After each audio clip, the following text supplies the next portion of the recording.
Après, Magossa, tout à l'heure, tu sais, tu disais que peu importe notre passé, il faut se construire. Exact. C'est déconstruire, se reconstruire, etc. Donc, peu importe les événements qui nous arrivent dans notre vie, il y aura toujours des conséquences. Absence de père, de mère, divorce, décès, etc. Mais tu parlais des sociétés africaines. C'est une question que je te pose, parce que j'ai pas vraiment la réponse. Quand tu regardes nos sociétés africaines, tu trouves pas que c'est souvent les mamans qui nous éduquent? Quand je dis les sociétés africaines, je ne parle pas des Africains européens, qu'on soit d'accord. Je parle des Africains d'Afrique. C'est-à-dire que même si les parents, les papas sont là, moi j'ai quand même le sentiment, et je suis né sur le continent, j'ai quand même le sentiment que c'est plus nos mamans, nos tantines qui vont nous éduquer. Et même le père, il est très absent. Et tout à l'heure, tu as dit un truc très juste, ça va être plus les tontons qui vont s'occuper de nous. Et encore. Mais tu vois, c'est plus les maternelles, tu vois ce que je veux dire ou pas? Je vois, mais après là, tu me renvoies dans mon côté un peu panafricain. On va dire que Sankara a toujours valorisé la place de la femme. Mais ces femmes-là ont eu des doubles fonctions, mais il y avait quand même toujours le père qui était là, la figure du père. Même s'il était, à l'époque, il était un peu pacha. Très passif même. Très passif, mais il y avait toujours la référence du père.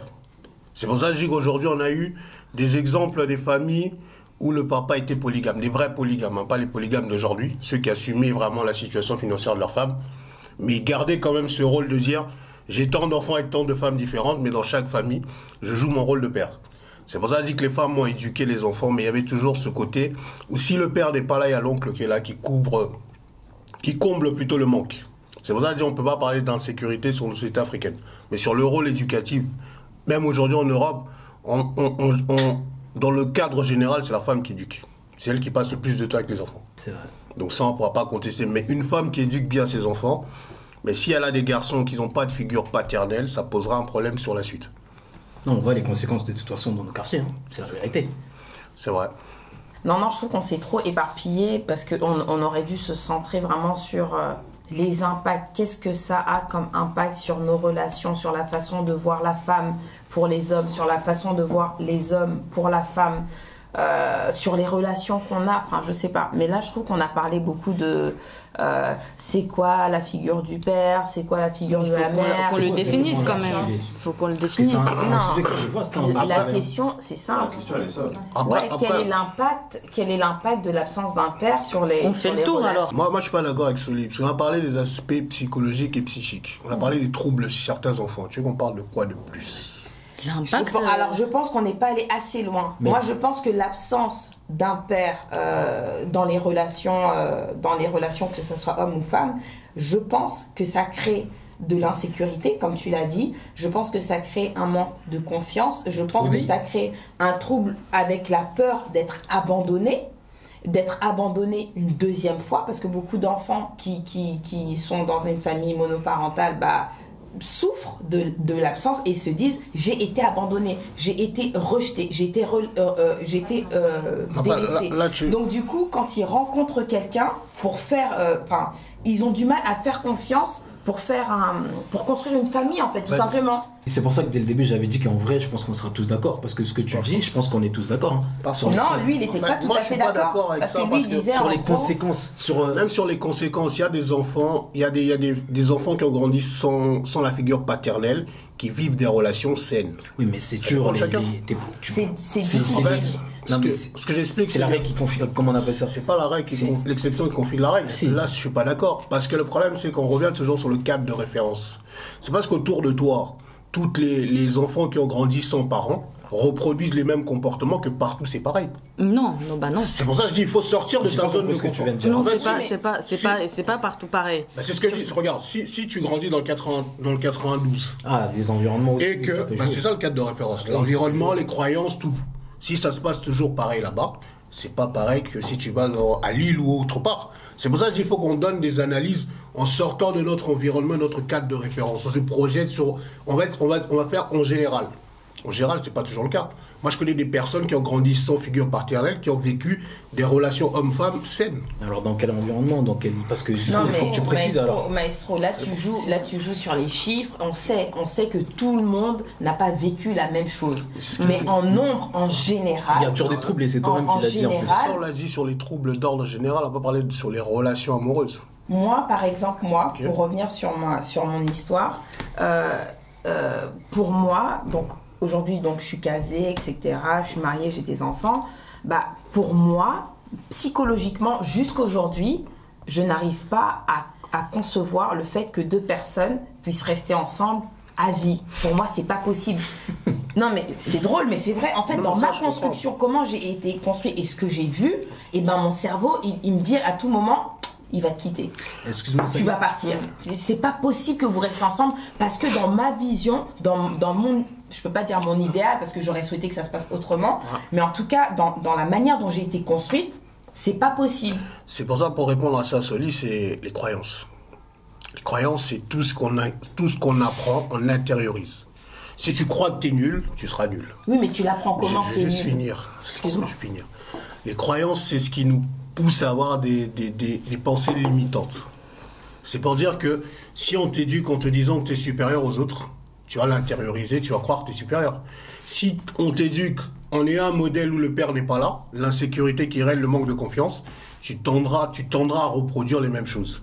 C'est pour ça que je dis en fait, dans la psychologie, il faut que tu aies des moments d'abondance supérieurs à des moments de manque. Si tu arrives à stimuler tes moments d'abondance, tu vas passer au-delà de cette pensée-là qui est limitante. C'est pour dire que tu peux toi aussi aujourd'hui être marié, avoir des enfants et vivre jusqu'à ce que la mort vous sépare. C'est pour ça que je dis qu'il faut qu'on se batte contre nos manques. Si tu as plus de manques, c'est comme pour dire à une personne, je ne vais jamais réussir. C'est ses pensées limitantes. Mais s'il se dit, je fais un petit tableau, je regarde qu'est-ce qui fait que je peux être limitant, qu'est-ce qui fait que je peux être en abondance. Si tu arrives à valoriser l'abondance, tu passeras sur ces pensées-là. C'est pour ça que je dis, en fait, ça dépend de comment on travaille notre psychologie. Oui, mais en fait, la Soli, en fait, ce que vient d'expliquer, c'est que c'est pas qu'elle n'aimerait pas que ça dure pour toujours. Ouais. Elle aimerait que ça dure pour toujours, mais dans son réalisme à elle, dans son monde réaliste à elle, bah, selon ce qu'elle a vécu, pour elle, c'est pas possible. Mais c'est pas qu'elle veut pas y croire, mais c'est que pour elle, c'est impossible. C'est ce que j'ai répondu là. C'est en fait, lui donner la solution entre guillemets, je crois. C'est pour dire en fait que ce que tu penses que c'est pas possible, c'est une croyance. Et nos croyances, c'est ce qui nous pousse à être limitant. Si tu crois que tu peux pas faire ce saut-là, tu vas pas le faire. Mais comment tu veux expliquer à une personne qui toute sa vie s'est dit que... Parce que tu vois, l'absence d'un père peut faire qu'en fait, il y a des enfants qui se disent que c'est de leur faute. Ils culpabilisent. Ils ont un manque de confiance en eux. Il y a plein de trucs. Maintenant, comment tu veux expliquer à cet enfant-là qu'en fait, qui s'est mis dans la tête que c'est de sa faute? Comment tu veux lui expliquer juste comme ça qu'en fait, c'est pas de ta faute, alors que c'est ancré en lui, en fait. Ça fait depuis tellement longtemps que lui, il se dit dans sa tête que c'est peut-être de sa faute si son père ne passait pas le voir, que c'est peut-être de sa faute si son père est parti. Maintenant, il est grand. Et maintenant, tu me dis que comme ça, cet enfant va commencer à croire à un monde meilleur. T'as dit Solange, croyance. Je vais revenir sur la psychologie, en fait. C'est dans nos têtes. Je vais faire un aparté sur le racisme. On intériorise que les autres sont supérieurs à nous. Ils grandissent avec, ils croient que c'est réel. Mais si tu es face à un noir qui connaît son histoire, il va déconstruire ta pensée avec tes limites, où tu penses être supérieur. Un enfant qui a grandi en pensant que c'était toujours lui la cause. Le jour où il fait un bilan, il se dit pourquoi papa est parti, pourquoi maman est restée seule, il commence à voir les pour, les contre. S'il y a plus de contre, il va continuer à sombrer. Mais s'il y a moins de pour et qu'il arrive à valoriser les pour faire la balance, il va vaincre sa pensée limitante. Comment t'expliques les choses? On dirait que c'est aussi simple que ça. C'est ça. Je dis pas que c'est simple, mais est-ce que tu comprends? Je sais pas si... Parce que c'est pas simple. Parce que c'est difficile d'éduquer des adultes. Là, c'est une personne qui est adulte. Tout ça, c'est ancré dans la personne depuis longtemps. Je vais déborder encore un peu plus. C'est des croyances. Hein. Je crois pas que je peux gagner 5000 $. Je ne crois pas, je me limite. Mais si je me dis, est-ce que dans mon passé, quand j'étais petit, dans ma famille, ils parlaient comment de l'argent? Bien mal, le passé impacte le futur. Si dans ta famille, l'argent, on parlait ça dans l'abondance, tu vas pouvoir te dire à quel moment je peux faire travailler ma créativité. Le but aujourd'hui en société, c'est qu'on a des pensées limitantes. Je ne peux pas, je ne crois pas. Aujourd'hui, il faut casser avec cette narrative-là. Je ne dis pas que c'est facile. Je dis que c'est un exercice que tout être humain aujourd'hui peut faire. Parce que si tu es persuadé que tu es nul, c'est pour ça qu'on dit la puissance des mots. Les jeunes enfants noirs, ils sont beaux, forts, noirs, intelligents. Amélioratifs, on change la rhétorique. C'est pas facile, mais à partir du moment où l'homme ou la femme sombre dans le côté où je suis nul, nul, nul, tu intériorises la croyance que tu es nul. C'est pour ça que je dis qu'on doit combattre ces pensées négatives. Non mais maestro, là tu parles intellectuellement. Mais c'est l'intellectuel qui permet d'avoir là raisonnement tu parles scientifique. Intellectuellement, là on te parle de construction, on te parle de construction d'un être humain. On te parle qu'il y a eu l'ablation d'une personne, c'est-à-dire qu'il y a eu une personne en moins pour te dire tu es beau, tu es grande, tu es belle, etc. Tu as intelligence et tout. Il n'y a pas, c'est-à-dire qu'il y a une partie qui n'y a pas. Ça veut dire que moi psychologiquement je me dis, mais en fait, même mon père il veut pas de moi. Même mon père, il ne m'accepte pas. Même pour mon père, mon propre père, je suis rien du tout. Okay. Est-ce que tu comprends ce que je veux dire? C'est comme ça que je me suis construit. Et moi, mes parents, ils se sont séparés dès ma naissance. Ça veut dire que je suis rentrée dans le monde comme ça. Donc, ça veut dire que je ne vais pas me poser, toi, parce que toi, tu parles comme si l'enfant, il est philosophe, il va se poser, il va dire, ah bah tiens, je pose le pour et le contre. Non, tu te construis avec ça, donc tu es déjà rejeté. Après, sans parler des histoires de racisme, sans parler des histoires de machisme, ou bien tu vois ce que je veux dire? C'est comme ça que j'arrive dans le monde et que je découvre, que je rentre en relation avec les hommes. C'est pour ça que je dis qu'aujourd'hui, quand une personne est malade, on fait un diagnostic et ensuite on traite. Si tu ne réalises pas tes propres mots, MAX, tu ne peux pas te soigner. C'est pour ça que je dis que ce n'est pas un raisonnement philosophique. J'essaie de prendre des exemples faciles à comprendre. Parce que si je partais vraiment dans la psychologie profonde, on risque de se perdre. C'est pour ça que je dis aujourd'hui, si tu ne sais pas... Moi, je me dis, mon père est décédé. Mais je me rappelle, en fait, j'ai une mémoire photogénique ou je ne sais pas quoi, photo machin. Ce qui veut dire que quand j'ai des moments de détresse, j'essaie de me rappeler des bons moments que j'ai vécu avec mon père. Pour avoir une force pour rebondir. C'est pour ça que je dis, en fait, on doit essayer de travailler. Tout est dans la tête. Hein. Tu penses que tu ne peux pas le faire parce que tu as eu une carence, l'insécurité, l'absence de papa. Mais tu ne sais pas pourquoi ton père est parti. Est-ce que tu as déjà eu cette discussion avec lui de savoir pourquoi il est parti? Pourquoi il n'a pas souhaité à vouloir te voir? Ces questions-là, on ne se les pose pas. Mais on ne sait pas quelle douleur lui aussi il a vécu de ne pas être avec toi. C'est pour ça que je dis qu'aujourd'hui, on ne peut pas avoir des paroles limitantes. Moi, je fais partie des personnes positives. Même quand je galère, je me dis je vais toujours rebondir. C'est la créativité. Le cerveau, il est composé de deux zones. Il y a une zone qui permet d'avoir des pensées et l'autre qui permet d'avoir la créativité. C'est pour ça que je dis qu'il faut essayer de regarder les meilleurs moments pour essayer de rebondir. C'est pour ça que je parle du bilan. Négatif, positif. Magossa, il faut que tu saches une chose. Tu sais que si tu parles comme ça, c'est dû à ton âge. C'est dû au fait que... t'as pas vécu vraiment... Parce qu'en vrai, elle a raison. Depuis tout à l'heure, toi, tu parles à l'intellect. Elle parle à l'émotion depuis tout à l'heure. Attends, juste 2 secondes.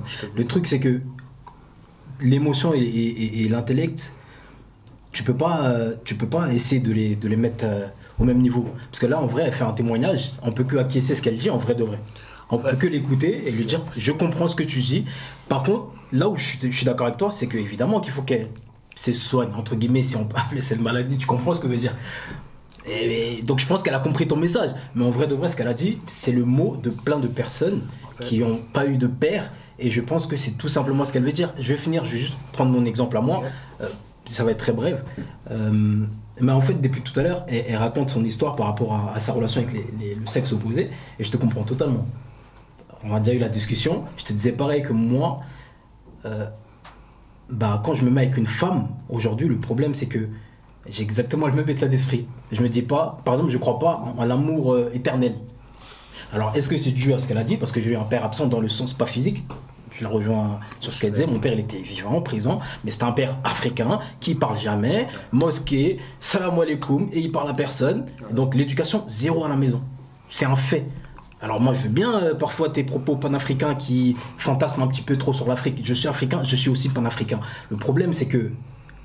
Alors je suis persuadé qu'on n'a pas forcément la même perception des choses sur l'Afrique, mais juste le père qui est absent, qui est présent physiquement, moi ça joue sur moi, clairement. C'est-à-dire que mon rapport aux femmes, je jouais beaucoup avec des femmes. C'est-à-dire que j'ai changé, tu vois. Aujourd'hui, mon état d'esprit, c'est plus du tout comme avant. Pourquoi? Parce que j'ai pris de l'âge. Donc, je pense un petit peu comme toi. C'est-à-dire que ce que tu dis, je le comprends totalement. Il faut se concentrer sur soi-même, c'est de construire, se reconstruire. Ça prend du temps. Et ça dépend des personnes, évidemment, etc. Et du trait de caractère de chacun. Et juste pour finir, après, je te laisse la parole, promis. Moi, je comprends totalement ce que tu dis. Et en tant que mec, je vais même te dire un truc.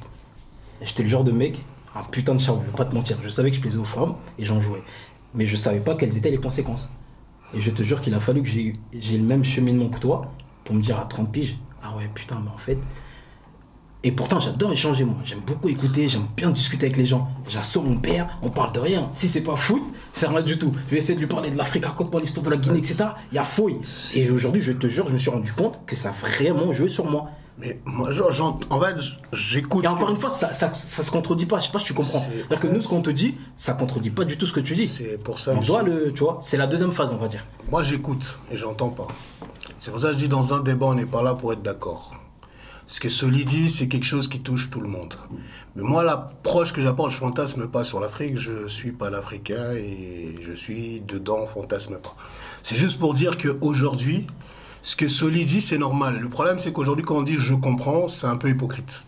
C'est comme la personne qui va te dire « je comprends » que tu as vécu un acte raciste. Il n'a pas compris, il n'a pas jamais vécu le racisme. Non, c'est pas une bonne comparaison. Non, c'est un exemple. C'est pour dire, en fait, dans la rhétorique, « je comprends », c'est un peu hypocrite. Parce que la personne, elle te comprend, elle n'a pas vécu. Non, mais là, c'est de l'émotion, ça n'a rien à voir avec le racisme. Je vais finir, c'est un exemple, c'est pour ça que je parle français. Je vais pas te couper, mais pour moi, franchement... Il y a pas de... Mais en fait, si tu me laisses pas finir, tu risques de faire un contresens. Dans l'exemple, quand tu dis « je comprends », en fait, on met une droite à Solange, je dis ouais, « je comprends la droite que tu as eue ». Et je l'ai pas eu, la droite. Je l'ai pas eu, mais je te dirais j'ai compris. Celui qui fait l'effort, le travail le plus important, c'est d'aller dans la colline de Solange. Si j'étais à la place de Solange, comment j'aurais réagi? Mais moi, je le fais pas. Tu as donné ton témoignage, j'entends, j'écoute ce que tu dis, mais je me dis, ok, c'est son témoignage. Moi, j'apporte un aspect psychologique sur lequel on doit tous travailler. C'est pour ça que je dis que c'est pas une question d'âge. Moi, j'ai pas eu mon père, mais peut-être que si j'avais mon père, je ne serais peut-être pas celui que je suis aujourd'hui. Ça, je peux pas le savoir. C'est pour ça que je me dis aujourd'hui, on doit se construire en ayant un leitmotiv qui est le modèle. Quel modèle peut me permettre d'être meilleur? C'est pour ça que je dis qu'aujourd'hui, on a tous nos traumatismes, on a tous nos douleurs. Soit on sombre avec des paroles limitantes, je pourrais pas, je ne peux pas. Ça, c'est le choix des autres. Moi, je fais partie de ceux qui, quand il y a un problème, à chaque problème, il y a une solution. Je préfère tomber plusieurs fois, essayer de rebondir, me dire, ben là, si je suis tombé, c'est que peut-être je n'avais pas vu le trou. C'est pour ça que je dis, on doit faire un travail. C'est pour ça que, pour finir, l'émotion et l'intellect sont liés dans le cerveau. C'est pour ça que je dis, en fait, j'ai parlé de psychologie. Dans le cerveau, on a deux zones. Il y a la zone émotionnelle et la zone créative. Si ta partie émotionnelle prend le dessus, bah, tu ne vas pas te le relever. C'est pour ça que je dis, on n'a pas eu cette éducation-là, nous, les hommes noirs. Là, je rejoins ce que tu disais. On n'a pas eu cette affection, cette tendresse des parents, des papas. On ne l'a pas eu. On l'a souvent eu du côté des mamans. Mais ça ne veut pas dire que nos parents, nos papas n'étaient pas émotionnels. C'est juste que nous, on nous a appris à intérioriser nos douleurs. En général, on dit, ouais, les hommes noirs, ils ne pleurent pas. Moi, quand j'ai perdu mon père, je suis allé me cacher pour pleurer. On dit les hommes de manière générale. Moi, je suis noir, je parle des noirs. C'est juste pour dire qu'aujourd'hui, l'émotion, l'homme noir ou les hommes ont appris à l'intérioriser. Mais c'est pas pour autant qu'on n'est pas des êtres émotionnels. On est tous des êtres émotionnels. Ce que Soli a vécu, c'est fort. Mais Soli, moi, je te dirais, il faut essayer de travailler sur la partie psychique pour vaincre ces traumas. C'est pas facile, mais bon, on a tous nos traumatismes. Mais j'ai une vraie question, juste pour finir. Et sincèrement, tu penses que ton état d'esprit d'aujourd'hui, c'est le même état d'esprit que tu avais quand tu étais plus jeune? Alors, je sais pas si c'est une question personnelle, mais par exemple, ton père, il est décédé, et t'avais quel âge à peu près? Et je voulais te poser J'avais moins de 20 ans. Moins de 20 ans. Et sincèrement, tu penses que entre ta perception du monde et tout ce que tu arrives à dire aujourd'hui, à te canaliser, à réfléchir, à te dire il faut positiver. Et moi j'aime te compter positif, attention. Ouais. Mais ce que je veux dire c'est que si tu parles comme ça, c'est voilà, c'est. Non. Tu vois. En fait, je pars du principe que j'ai vécu beaucoup d'épreuves dans ma vie où j'aurais pu sombrer en fait. À chaque fois je suis revenu. C'est pour ça que je dis je suis comme le phénix, je renais toujours de mes cendres. Il y a des moments où j'étais en down, tout le monde me dit cette fois elle va pas se relever. Mais je reviens toujours. Parce que je me dis, tant que je suis en vie, ma créativité doit toujours fonctionner en fait. C'est pour ça que je dis, ça dépend. Moi, je suis quelqu'un qui lit beaucoup et j'aime lire des livres psychologiques. Parce que pour comprendre ce que l'humain vit, c'est dans la tête. Et tu penses que ça n'a vraiment pas eu de conséquences sur toi? Sincèrement, avec du recul. J'ai perdu mon père, ma mère. J'aurais pu sombrer. Je suis debout. Et tout ce que je fais, je pense que... Non, mais c'est plus sur les traits de caractère, sur ton rapport aux autres. je veux juste rajouter un truc, c'est que là, c'est sa personnalité à lui. Ça, en fait. Tu vois, c'est son expérience à lui. Maintenant, il faut... C'est vrai que chaque personne doit se construire, comme il l'a dit. Donc, lui, il a des souvenirs sur lesquels il peut s'accrocher. Il y en a qui n'en ont pas. Il y en a qui n'ont rien sur quoi ils peuvent s'accrocher. Lui, au moins, il en a, tu vois. Il y en a qui n'ont pas le même mental que lui, qui peut-être sombrent dans la drogue et je ne sais quoi d'autre, dans les femmes, dans l'alcool, etc. Lui, il parle de son expérience à lui, c'est comme ça qu'il a su se relever. C'est pas tout le monde qui peut réussir à se relever comme ça. Il y en a qui... Lui, en fait, il est positif, tu vois. Mais t'en as qui se disent que, oui, j'ai pas eu de père, donc du coup, je vais sombrer. Dans tous les cas, ma vie, ça va être de la merde parce que j'ai pas eu de père. Qui vont tout mettre sur ça, en fait. Dans tous les cas, ça m'a détruit. Le fait de ne pas avoir de père, ça m'a détruit. Et donc, du coup, je ne sers à rien dans ce monde. Et ils vont faire des mauvais choix. Après, c'est une question de volonté aussi, de vouloir, de se dire, je vais me lever, je vais faire quelque chose de ma vie. Mais après, dans ce qu'il est en train de dire, ça ne veut pas dire que... ça, parce que lui, il a réussi à se relever, que tout le monde peut réussir. C'est pour ça que je dis, en fait, il y a la personnalité aussi, le trait de personnalité de l'enfant en lui-même. Ça, je vais revenir sur Soli, Solange et Kalou pour finir. Ouais. Il y a l'envie et la volonté. Si tu veux, tu peux. Si tu décides de sombrer, tu vas sombrer. Et dans la société, personne ne va te tendre la main pour te relever. Moi, j'ai appris à dire aux plus jeunes, le message, c'est même si c'est difficile, essaie de trouver des modèles, des références pour t'accrocher. N'hésite pas à demander de l'aide, c'est normal. On a appris à ne pas demander de l'aide.